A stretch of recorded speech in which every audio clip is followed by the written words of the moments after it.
welcome. We may admit a few more people as we go, but I'd like to get started. I'm Mara Yale.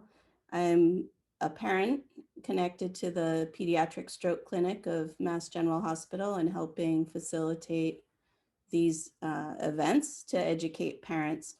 So this is our first online event, and it's the first of a series. We plan events monthly, and this will be recorded so you can share with others. The topic today, as advertised, is adaptive sports, and Andy Fellner is going to start us off on the topic of adaptive sports. All right. Good morning, everyone. Thank you guys for coming. I know I recognize some of the faces here, and if I don't know you yet, I look forward to hopefully connecting with you at some point.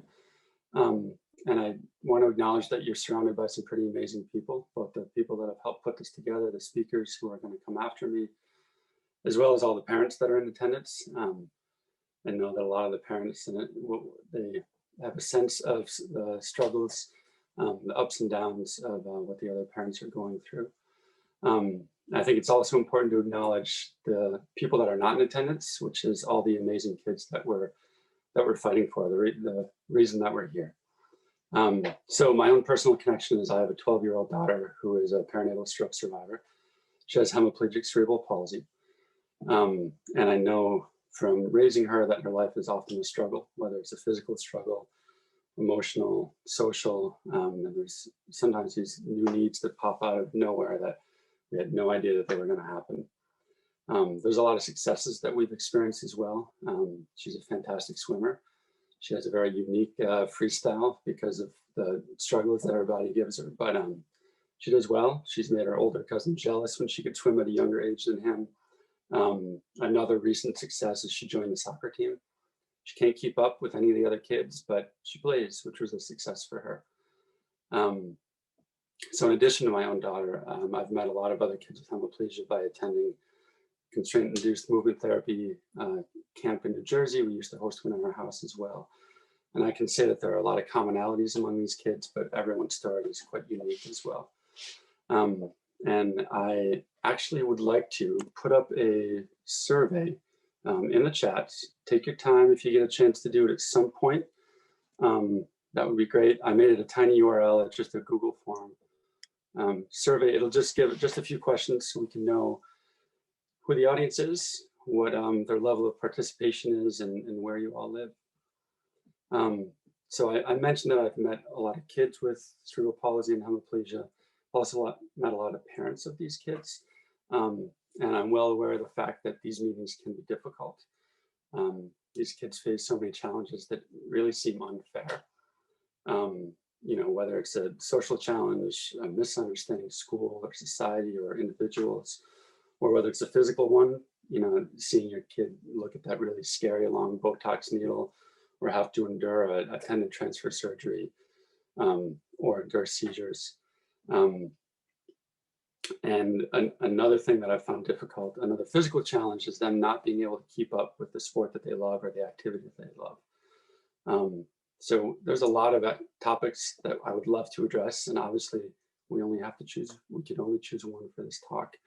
And it's going to be that last thing that I said of maybe not being able to keep up or find some way to be physically active. So I'm a parent of a child with hemiplegia, but I'm also a doctor of physical therapy student. I'm really close to being done. And lately I've been doing some research on what keeps kids with mobility impairments from participating in basically moving their body, whether it's sport, physical activity, recreational. And let's see, there's actually a recommended dose, if you will, of physical activity. It's kind of like a vitamin, and if you don't get that recommended dose, you are at risk for a whole host of future health issues. And so part of my mission here is to try to get these kids interested in sports at a young age so they can carry that with them throughout their life. You know, it's not hard for all of us to imagine what happens, or rather what happens when you're not able to move. I can think of a lot of adults right now that in the current climate with the pandemic, their gym was closed, maybe the sport they love, they've been unable to do it. This pandemic one day will end, but these kids will face a lifetime of physical challenges, and it's harder for them to access opportunities to find sports that they love that have the right adaptations for them. Um, and as it stands right now, only a small fraction of these kids get the physical activity that they should be getting. So with that being said, it's kind of hard to know how to get involved sometimes. Do you try an integrated sports program? Do you try an adaptive sports program? Where are these programs? We're going to hear more about that later. I would advocate that kids do as much as they possibly can for whatever activity calls to them. But I'd also advocate that they do a combination of integrated sports and adaptive sports. And let's see, in my research, I've also noted that parents that either are involved in physical activity or sports themselves or have hold it in high regard tend to have kids who do the same. And then I think we might start to think about what level of athletic ability a kid needs to have in order to start a sport. And to enter that, I would quote the co-founder of Nike, Bill Bowerman, who said, "If you have a body, you're an athlete." And there's really no floor or ceiling for these kids. They can enter at any level of ability, regardless of the activity, and they'll get the support they need if they're able to participate in the adaptive sports programs. There are, let's see, what else have I found out? If a kid identifies as an athlete, that also improves their perceived quality of life. And there's a host of other benefits that come along with participating in sports, whether it's confidence, self-efficacy, or obviously all the physical benefits that they get from participating. So with that being said, and I know that the parents that I've spoken to are well aware of this, and they're great advocates for their kids. They often know about opportunities, but even considering that, there's often a low attendance at some of the adaptive sports. And my focus is more in the greater Boston areas because that's where I live and that's where we've attended these. But there are opportunities beyond just the greater Boston area. And then I think it's also important to acknowledge the transitions that kids go through. What I've seen is around age 5 or 6, they kind of get tired of going to an outpatient physical therapy. They want to go be with their peers and not the room at the end of the hospital wing. And then there's another transition that happens with all kids when they're around 11, 12, 13, where the level of competition spikes and they lose their interest because they can't keep up. And these kids are obviously at an increased risk for that. So with that, I would say that personally, I've been looking into adaptive sports for 8 years. I feel like I've been actively doing it, and there are still opportunities that pass me by. Sometimes it's because of me, it doesn't fit into the schedule. Maybe we have to do something with my daughter's younger brother. He has activities that we need to bring him to as well. Maybe we were working, but then there were those ones where I just think I wish I'd known about it. And I really want to find a way for parents to not feel that, to get people more connected. So it's not all word of mouth and you find out about an opportunity when it's too late. And then once we get these kids into a sport, how do we keep them there? So I would love to hear from you guys at a follow-up meeting. And I'll send a survey out later with just an optional putting your name and email, and if you're interested in a follow-up meeting, to how to find a way to get your child connected with a sport that fits them. I'm interested in why things haven't worked out, but also when they found a sport, what was it that helped you find that sport? What made it click? What was it about the people running the program, the proximity to your house, whatever it might have been? So that being said, I'm going to wrap up my talk in a second, and I wanted to comment on one other thing. I'm going to go back to 2019. When there was the Women's World Cup in the US, and I think of the impact that seeing the sport broadcast on a national network and all these young women who were able to see Megan Rapinoe or Crystal Dunn or whatever hero they had, and what effect that had on them and wanting to be an athlete and identifying as being an athlete. I think of wheelchair athletes who younger athletes who are able to see marathoners cross the finish line of the Boston Marathon or participate in the Paralympic Games. And then on a more personal note, I think of my daughter, and she's had a few swim coaches throughout her life, and the one that had the biggest impact has a limb difference, and she connected with my daughter in a way that I never could, and no other coach could. And so that idea of a role model, where someone that these kids feel like they can connect to, and I think we'll hear more about that later. So I know I'm just the opening band here. I'm gonna hand this off to Joe Walsh and Eli Wolf, two people that I greatly admire. Thanks, Andy.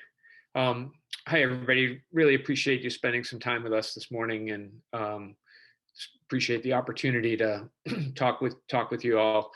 Just a heads up, I'm the president of Adaptive Sports New England, and my involvement with that is somewhat stimulated by my own lack of vision. I'm legally blind, so if my eyes wander around the Zoom camera or whatever, that's not any reflection on anybody. Just that's the way my eyes work and the screens that I've got in order to see what I can figure out here on Zoom. So thank you for your understanding on that. So, but as I said, my name's Joe Walsh, and I'm the president of Adaptive Sports New England. And Adaptive Sports New England, our mission is to increase participation in sports by youth who have either a physical or a visual impairment. Obviously, today we're going to talk about kids who have a physical impairment, and specific kids who have survived a pediatric stroke of some sort. And we want to look at the opportunities. We'll focus in the greater Boston region and the New England region, but we'll do a little bit outside of that as well to show you the breadth of opportunities and to talk about participation in sport more generally. As Andy indicated, there are sort of two, we think about this in sort of two big groups. One is inclusive sports, where kids are participating in a town league or a recreation league or at school with kids who don't have disabilities, and they have the opportunity to play, very close to home, but sometimes in a environment that may or may not be welcoming. Second grouping is adaptive sports. So we'll refer to those two as inclusive sports or adaptive sports. Adaptive sports meaning a program that's designed specifically for kids who have specific types of disabilities, and designed to be supportive there so that they can get the most out of their experience. So want to recognize up front that the range of impairment that the children represented by you all have is pretty wide, and so if there's things that we talk about throughout the session that don't apply to your child, that doesn't mean that there aren't opportunities for your child. We see the opportunities out there as covering the full range of abilities and the full range of competitiveness. We'll hear from Eli Wolf in a minute. Eli's Paralympian and top elite level, was an elite level pro player in soccer player, but our focus both for Adaptive Sports New England and the broad range of other organizations around New England and around the country that isn't necessarily just to focus on elite level performance or top level competitiveness. It's to build participation at all levels of ability and all levels of competitiveness. So I'm going to actually turn, because Eli's a great example of an adult who has who survived a pediatric stroke and participated in sports throughout his youth and has advanced into a sporting career, but then into a professional career following that. He's a father of two and a husband to a wonderful friend and Paralympian herself. And Eli is a great contributor to the adaptive sports community, both locally here in Greater Boston, but also nationally and internationally. He's renowned for his contributions to the United Nations Treaty on the rights of persons who have disabilities, as well as various federal activities, in addition to his experience as a young athlete and a Paralympian. So, Eli, over to you, and we'll take it from there. Excellent. Well, thanks so much, Joe, and everyone. Thanks for having me, to be a part of this conversation today. Yeah, it's a nice opportunity just to share a little of my experience, and also just to be with parents and families. And my work now in a professional sense is around a lot of work as an academic, working on inclusion and diversity issues of sport. And so a lot of that was inspired by my youth and so forth. But yeah, for me, a lot of it was around just the ability to be active and to play. So I had a stroke at 2 years old. So the night of my going into my second birthday, I had a ASD repair that resulted in a CVA. So basically a hemiparesis. But pretty quickly, I was very lucky having parents that were really just so supportive and really engaging me at an early age to be involved in lots of things. And again, I was very fortunate to have, two parents, both college graduates and very involved in community and very supportive of me in terms of what I was hoping to do and so forth. But yeah, both of my parents were, really interested in academics and also athletics too. So that kind of translated to me and really got me involved. I think having the stroke at an early age was, definitely a big moment for my family. I have an older brother, a couple of years older, so that really also impacted my brother as well. But part of it was just from the way that my parents, particularly my mom, but also my dad, they both responded. And I think a big part of that was just the ability to get me involved in the community, and particularly in different types of games and sports. So at an early age, by the time I was like 3 or 4 or 5 years old, I was involved just playing. I was doing activities like table tennis and tennis, and then starting to do a little bit of soccer, but also just running around. And I was hemipare, so I can't use my left arm too much, and then my left leg doesn't have the same fine motor control. I do have the ability to run, and so early on, probably by the time I was 4, I was able to run. And so I was able to keep up, with the other kids and so forth. But for me, being able to play, being able to be active with the kids, and again, this notion of inclusive sport and games and activities, that was really important. And my family really prioritized that. But interestingly enough, I didn't really know about the adaptive sport, the Paralympic opportunities, until I got to high school. And it was interesting because I think in retrospect, I think one of the things I wish my family did a little bit better growing up was and I don't think they didn't realize about adaptive sports and how powerful that could be. And they didn't know where to go. And so when I got to high school, I came up to Milton Academy actually for high school. And that's how I ended up in Boston area. And then I learned through the Mass Hospital School. I was doing some volunteer work there. And a mentor of mine, Sebastian DiFrancesco, told me about and got me involved with adaptive sports. And, kind of engage in a conversation with Joe further. But the last thing around this was that, I just wasn't exposed to these opportunities to be involved with other kids with disabilities, with similar disabilities. And so as soon as in my high school years, my senior year, and then I went to Brown University, and my freshman year of college, I started getting more involved with the adaptive sport area. And that became really powerful. That just became really transformative for me. But it was interesting because I think my parents and we were all kind of had to wrap our head around it in our minds, that this was really just a really equally valuable, important area.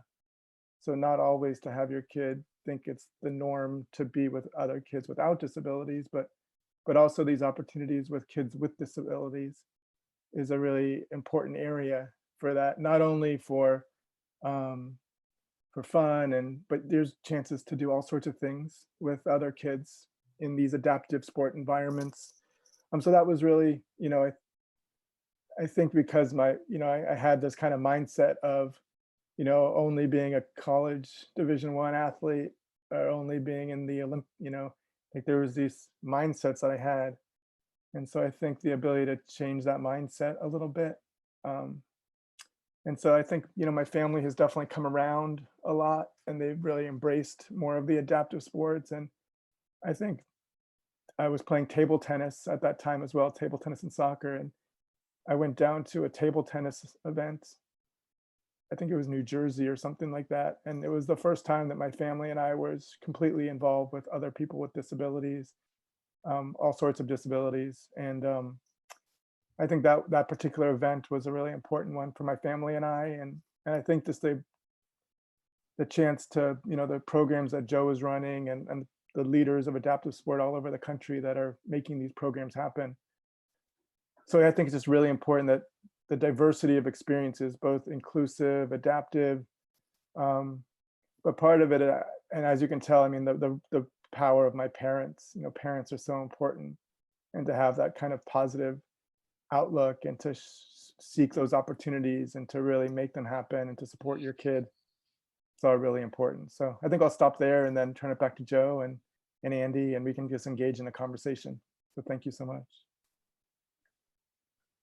Yeah, thanks, Eli. That's great.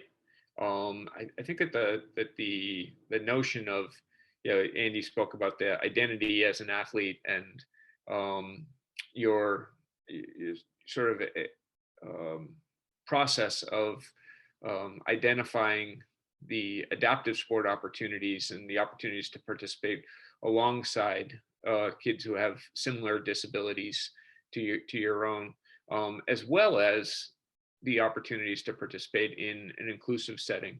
I think those are some themes that we see that carry through to a wide range of kids. So, before we go a little bit further, we're going to dig in here on a couple of things, but we want to acknowledge that the when we speak about sports, there are this means sports. The word sports means different things to different people. We're not referring to sitting on the couch watching the professionals play. That's not participating in sports from our perspective. What we're talking about is kids who are up and moving, whether that's from a wheelchair or standing up, or whether it's out hiking or cycling or kayaking with your family. It might be skiing up on one of our alpine mountains here in northern New England. It could be playing soccer in a community program, running track, or throwing and participating in the field events on a high school team. It could be swimming just for fitness, or any of those things are all part of the sports landscape. And while again we may single out some examples here over the next few minutes as we talk about specific programs and opportunities, we want you to think more broadly. If cross-country skiing is my sport, so I was a competitive cross-country skier and I really enjoyed that, and I enjoy that as a recreational sport as well, just being out in the woods by myself and getting a little alone time, or with friends. Even something like running, there are some people who they really run to be by themselves, and there are other people who run to be with a group. So there's just a broad range of things that are considered sports and a lot of options what we want to do is expose you to a range of those, recognizing that we're never going to be able to talk about all the possibilities. So, Andy, I'm going to wrap you back in here at this point, and ask you if you've got any more direction for me. What questions have you got, or how should we proceed from here? Well, I'm happy to share your website if you want. The other thing I could do is I could show the results of the survey if that has any interest to anyone. Why don't you do that quickly, and then we'll go to this website. All right, so this just gives us a sense of who's here. Looks like the majority in the Boston area. You can see that swimming has the most, with a runner-up of other. So I gotta find a way to figure out what those are. A mixed group of ages.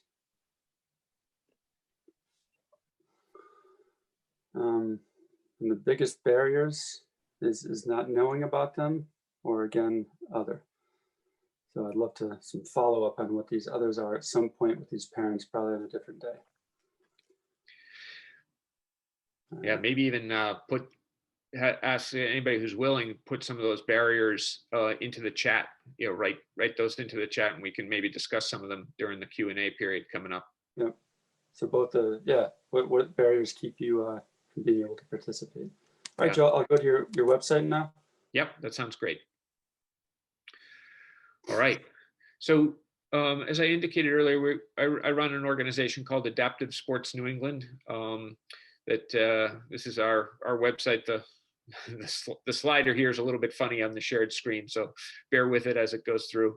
But it shows a couple of images of some of the programs that we run. We specifically, we do a couple of things with Adaptive Sports New England. We run our sports club program.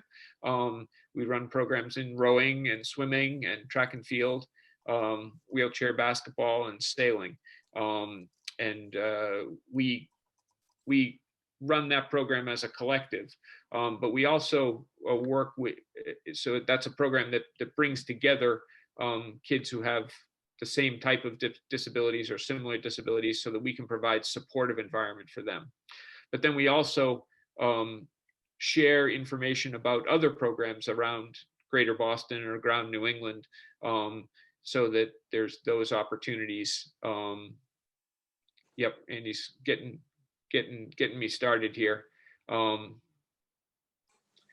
So here we go. The under our Get Involved tab there, these are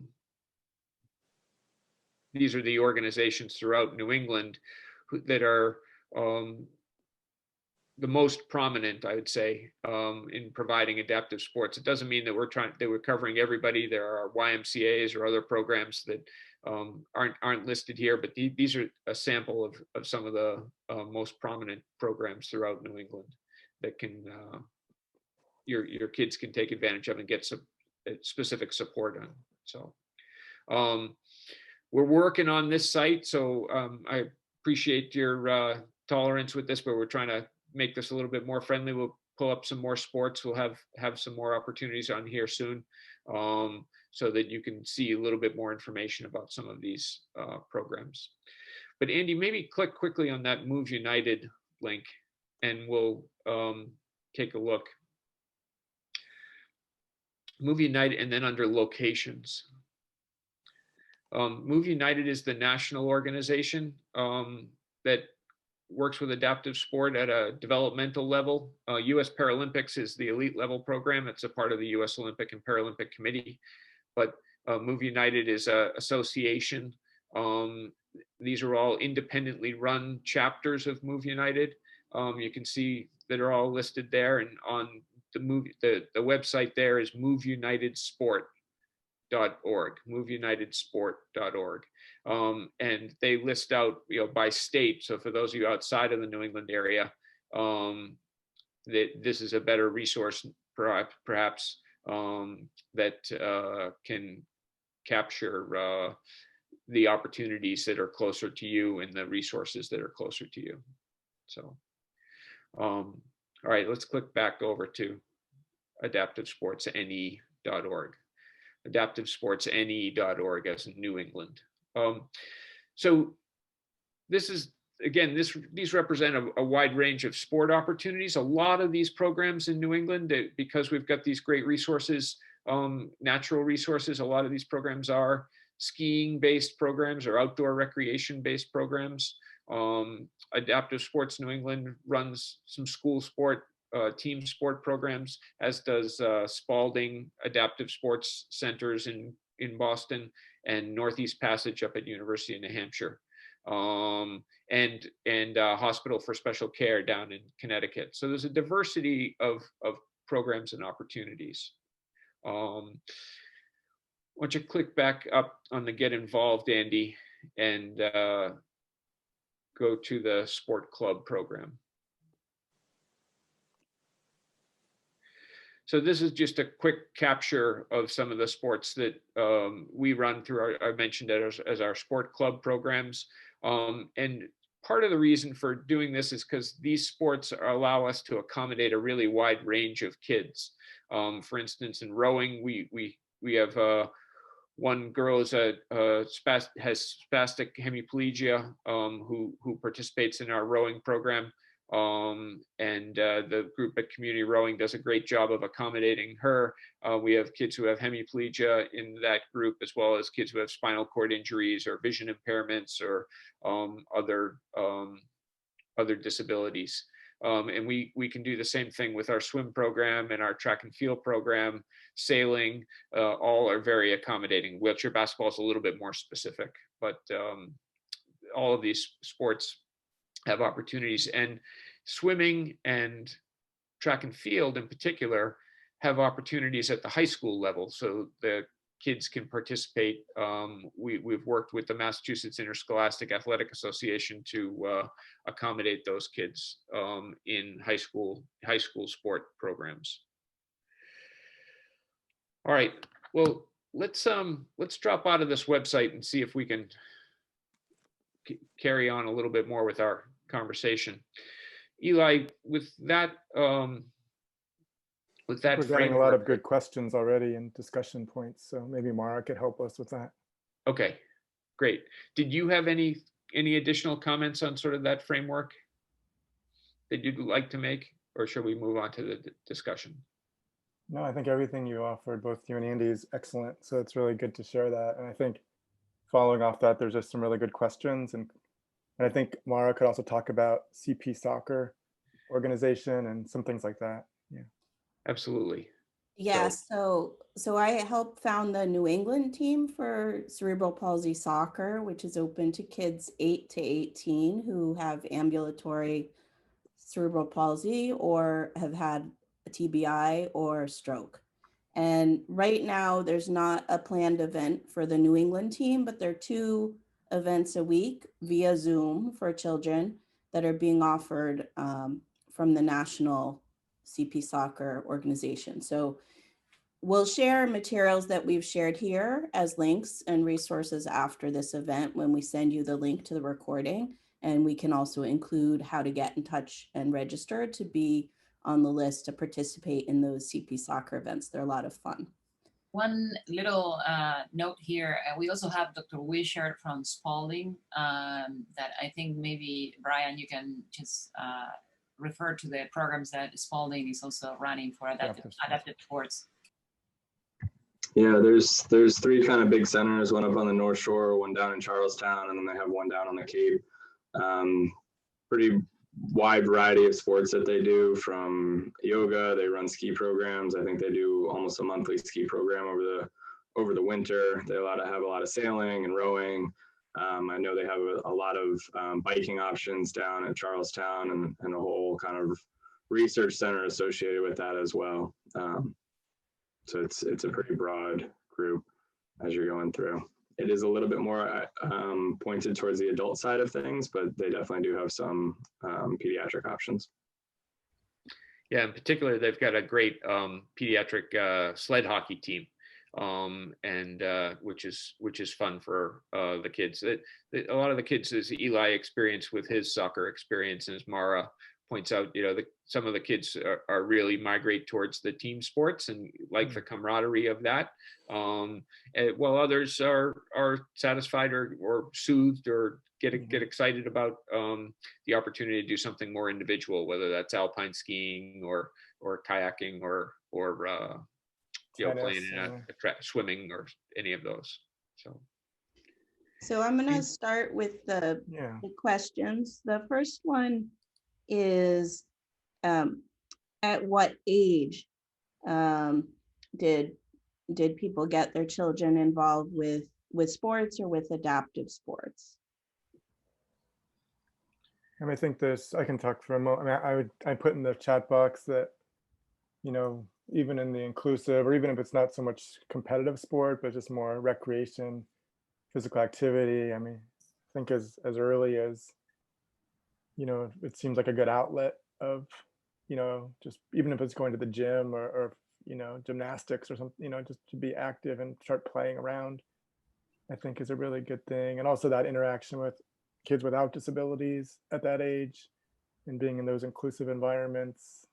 But also if there are adaptive sport, recreation opportunities, and that's also really good. Obviously it depends on where each individual kid is at in terms of what they feel is comfort and possible. I think for my experience, I had the stroke at 2, and then it was really about 2 years afterwards that I started to kind of get more engaged. But maybe see what Joe and Andy think as well. Yeah, I think to the degree possible, looking at the opportunities around you and the characteristics that your kid demonstrates, that you want to stick with as much as possible the same type of program that kids who don't have disabilities are experiencing. So, by 5 years old or so, having some sort of group activity and group experience, and working up into more team-oriented activities, as you get through the older primary years, and looking for opportunities, certainly before the age of 10, while kids are much more likely to begin to identify as athletes, in and of themselves before they get to middle and high school. There's a question there. I know Mara addressed it, but the coaching question, I can definitely talk about that when we get to it. Before we move for the age group of when to access the sports, I think there is something that precedes even the age where you can really start engaging in the sports, which sounds like it's more like 4 or 5 years of age, which is the level of activity and movement that the kids are allowed to do.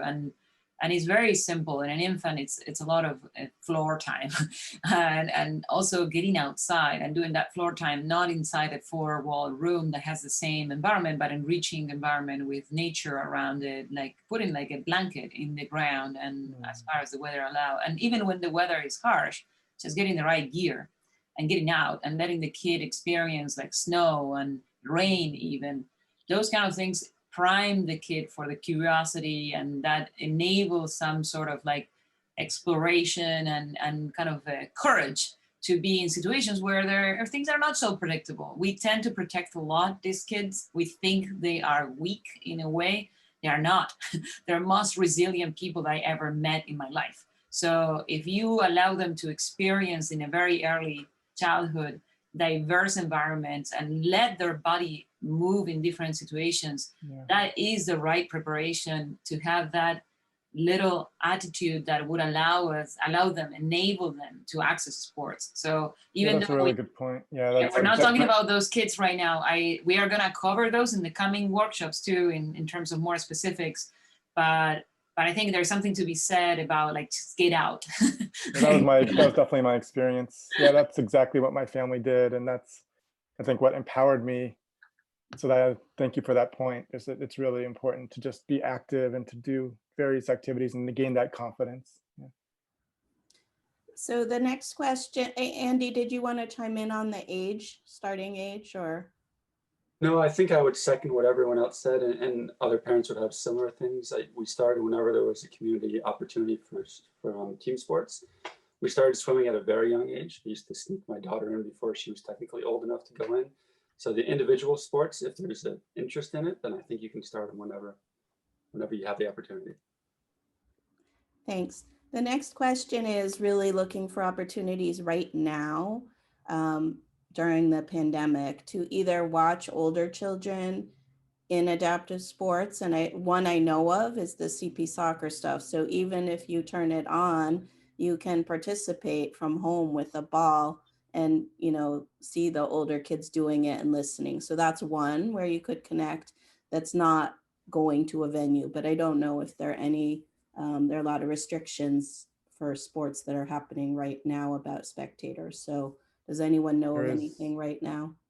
Joe can speak. There's the adapted home movement. I don't know, Joe, do you want to talk about that? Yeah, that's right. On that same moveunitedsport.org site is the they've got an adapted home series where they've got both live and pre-recorded activities that are mostly fitness type activities, but they're pretty well libraried and cataloged so that you might be able to find one that's appropriate for your child's age and ability. And you know, there's hundreds of them on there, so there's a good diversity. It's really a matter of finding the right one that fits your kids. So other than that, there you know, as Mara said, there are a lot of restrictions. We're running some outdoor programs. Our rowing program is about to wrap up with community rowing, and we're unsure what's going to happen for the winter, depending on the rules that get evolved. But yeah, there aren't a lot of opportunities, unfortunately, for adaptive sport programs. But Northeast Passage up at Durham, New Hampshire, at University of New Hampshire, as Brian mentioned, the programs at Spalding Adaptive Sports Centers, and some of our programs, depending on where you live and what your kid's looking to do, you know, maybe there's some opportunities. Happy to try and broker that with you or think that through with you. So I'm gonna try to group some questions just into themes that I can throw out to our panel. One is somebody's other on the survey was about keeping up with peers as the peers get faster and the gap between their child and the peers grows, as well as somebody else said, getting fatigued quickly, and then nudge the balance between like really encouraging your child and trying to keep it positive so that they want to participate. So sort of any thoughts on those themes? Yeah, on the keeping up, sometimes that's you can resolve that with sports selection. So rather than that may be more difficult in a sport like soccer, where all of a sudden the game stretches and everything's going faster and longer and harder for kids to keep up. To some degree, you can resolve that by using positioning. An athlete may be able to play a fullback position better than play a striker position.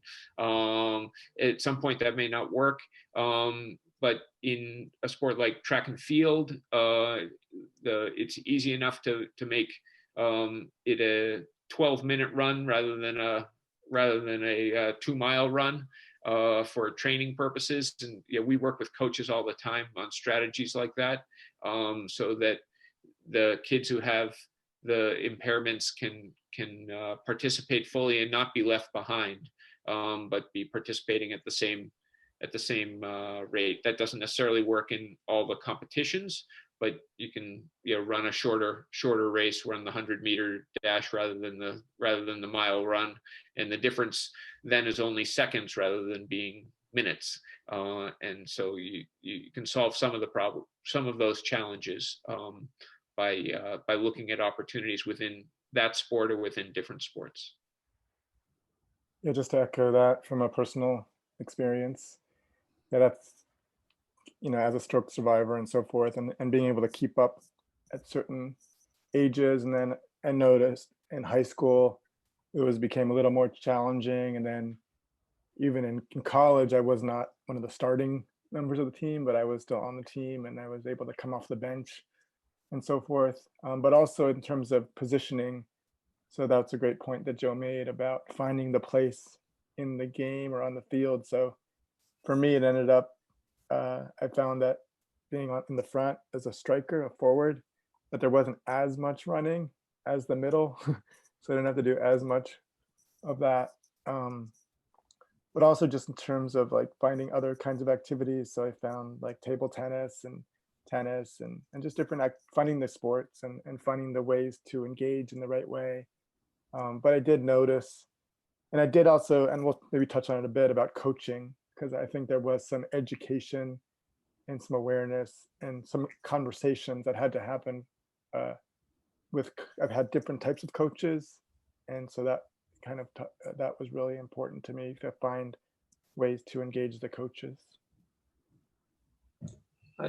Yeah, I'd like to add to that because I've experienced a similar frustration. I think you're touching on Amy's question. And I've also found it echoed in dozens of articles that talk about barriers to participation. And this seems like a fairly systemic problem where you may find that individual coach that is understanding, and not just understanding, but knows how to treat a child with a disability in a way that includes them, but also pushes them. Because sometimes you open up and you tell a coach this, and they're very nervous about it and they're overprotective about it. And I think Amy's question probably could go well beyond the constraints of this meeting, but I think it would be nice if we could find a way, if we could put our collective minds together to address it, because it is a pretty big issue. There was just a national event the last couple of days, and they actually just, for the first time, talked about coaching youth with disabilities. And so it's kind of nice to see that this conversation is starting to happen, and because it is such a critical thing about the role of the coach and how to make sure that young people feel included and can have the right support, and to not just be shut down or excluded immediately. And there's so much that can happen with a coach that's supportive, and also a parent too, but really a coach plays such an important role. So Yeah. I actually just want to chime in on this with a personal story, because I coach my daughter's ice hockey. My 11-year-old is a stroke survivor who plays ice hockey goalie. And when she wanted to play goalie, I didn't know that she was going to be able to based on her hand use of her right hand, but I sort of endorsed it. And maybe she gravitated to it because of a skating speed issue. You know, maybe she thought that was a position where she didn't have to skate as far or as fast. And I encouraged it. But at the beginning, I had to help her put her glove on probably 15 times during a 50-minute session on the ice. She would come over, and I had done surgery on that mitt so that there was like a camping strap to hold it on her wrist. And now she's independent, and she has been since about age 9. But from like 6 to 9, I was on the ice and directly helping. And I don't know that she would have had the confidence to do that with another coach at that age. So there's also like, are the other coaches allowing, I mean, I was a coach, but is there a possibility for a parent to support as a coach as well, to scaffold until the kid gets independent enough to manage their equipment by themselves? Even something as simple as tying your shoes. Like I know for me, like and I know they've just recently come out with the Fly Ease shoe, which is a universally designed shoe that allows kids to slip on and off shoes. But at the time when I was, younger ages, I just didn't have that. So I was shuttling back and forth to the sideline to get my mom or dad or the coach or my friends to help me with my shoelaces. So it's and just the equipment of getting everything set and feeling comfortable to play the game. So there's a specific question, Joe, about the age range for open rowing. Yeah, rowing. Our teen rowing program that we've got is specifically set up, for maybe 12 years old and up. But before that, kids' hands aren't big enough to hold on to the oars and whatever. And we've got that set up sort of as a social program, as well as a physical activity program for teenagers in particular. So we run that on the weekends. But CRI Community Rowing, which is in Brighton, has other programs as well. That the open rowing, that goes up. It doesn't really go down. It's not for younger kids, but more for adults and older folks above the teenage range. Maybe kids who are a little bit younger than 12 could participate in rowing, but certainly there's the opportunity for them to use. We're looking to design a middle school program, so if there's interest in that, I'd love to know about it so that we could put together a cadre of middle schoolers to put, and that would be primarily on the erg machines, not out on the water, because as I said, the oars have got pretty big handles, so tougher for little kids to grab hold of those. There's a question about CP soccer. Typically the minimum age is 8. But for the Zoom sessions, younger kids have been participating, particularly when the parent stays with the child. So the parent is listening to the instructions from Zoom and engaging with the child. So I think 5 and 6-year-olds could participate with a parent in the Zoom CP soccer.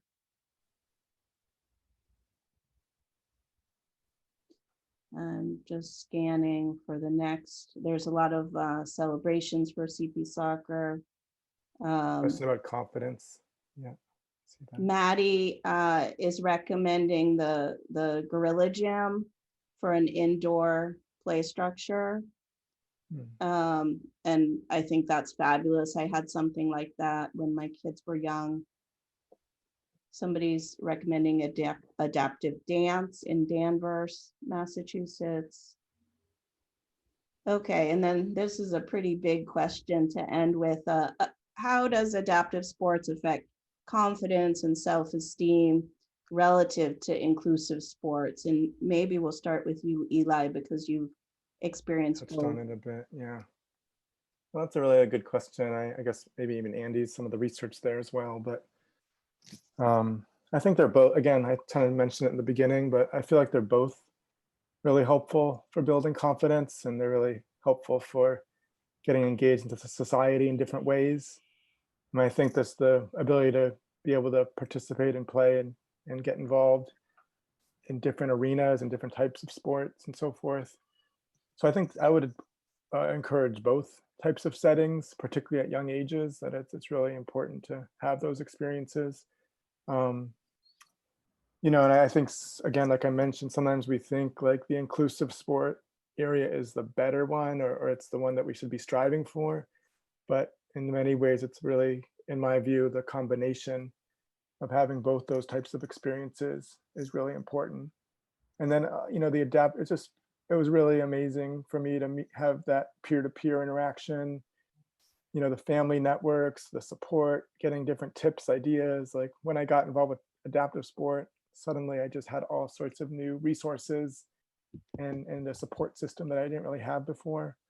In my wedding, when I got married, 2 of my groomsmen were from the soccer team. And so, you know, there's lifelong friends and lifelong support. But then also from the track of inclusive sport, high school, college, club, you know, continuing in community sport, like that's also been really valuable.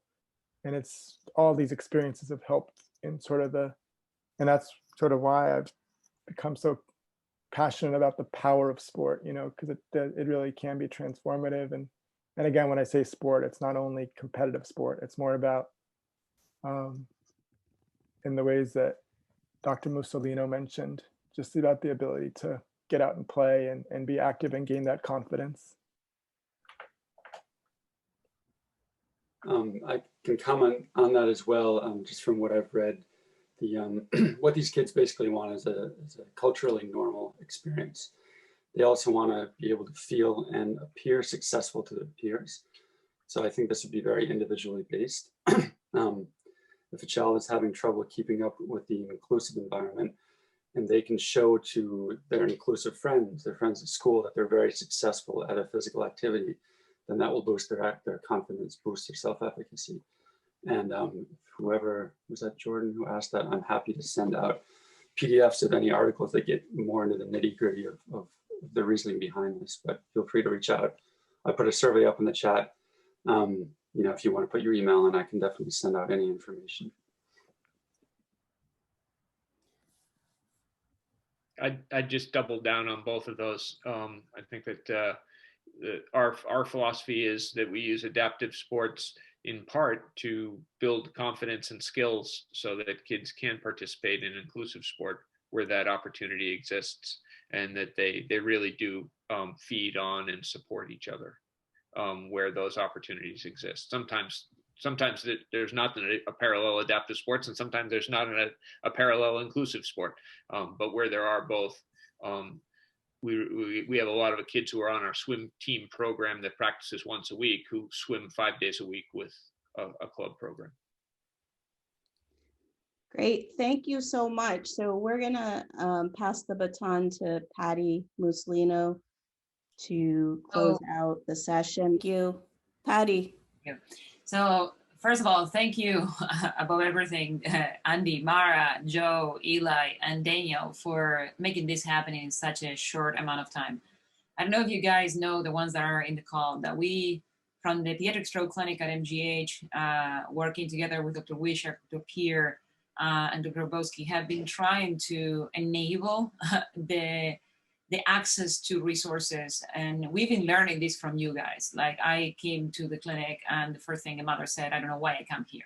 Everything I have found for my kid, I have to find it myself. So that spearheaded all this work many years ago. And there have been primarily parents that have put this together and in motion, like the workshops that we were having in person before COVID. So the first thing is we did funded a parent board. And if someone is interested, has time, and wants to participate, has resources that wants to share with the parent board, be part of the parent board, please let us know.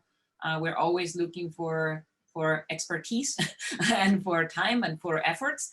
The second part is that we are trying to do what we could do in a whole day, basically bringing everybody together, which is never going to be the same in terms of having the kids playing in the next room as we were doing. But I think this is at least keeping us all in contact, and also enabling resources that are there, that are sitting, even in sparking an idea in your head while you were hearing Eli or Joe or Andy.